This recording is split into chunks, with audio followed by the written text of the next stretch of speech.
Good day, and thank you for watching.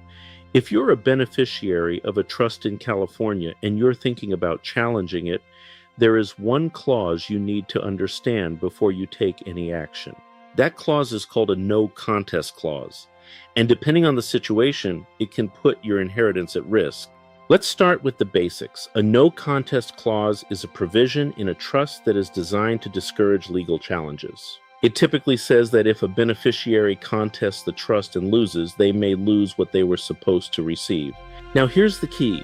Not every challenge triggers a no contest clause, and not every clause is enforced in the same way.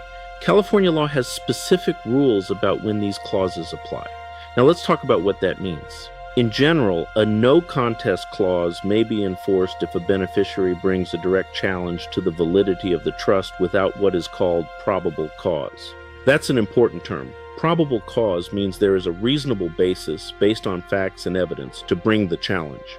If probable cause exists, the clause may not be enforced, but if it does not, the risk increases. Now here's where many people make a mistake.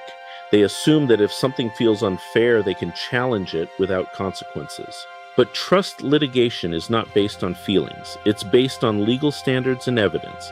Now let's talk about the types of challenges that may be involved. Claims of undue influence, lack of capacity, fraud, improper execution. These are serious allegations, and they must be supported with evidence. Now let's discuss another important point: timing.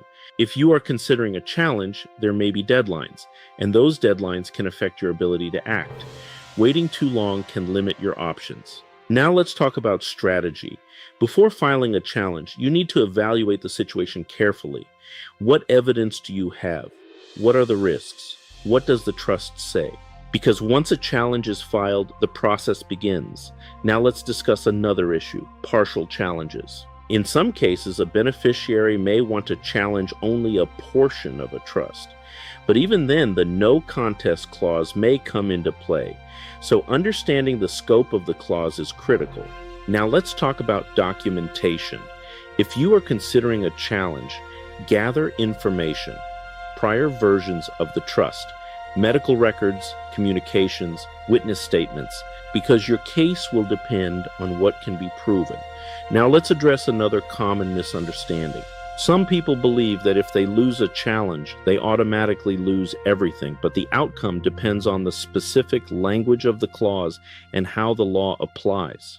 That's why careful analysis is important. Now let's talk about the role of the court. If a dispute arises, the court will evaluate the challenge, the evidence, and whether the no contest clause applies. This is not automatic. It is a legal determination. Now let's look at the bigger picture. No contest clauses are designed to prevent unnecessary litigation, but they do not eliminate the right to challenge a trust. They create a balance between discouraging baseless claims and allowing legitimate ones. Finally, let's talk about expectations. Trust litigation can be complex. It involves legal standards, evidence, and strategy. And the risks must be understood before taking action. In conclusion, a no contest clause in a California trust can have serious consequences. It can affect your ability to challenge the trust and your right to inherit. Understanding how it works, evaluating your evidence, and considering your options carefully are critical steps. If you're dealing with a trust dispute or considering a challenge, don't guess your next step. Call us at 888-888-6582. I'm Vince Davis, and we are all in this together.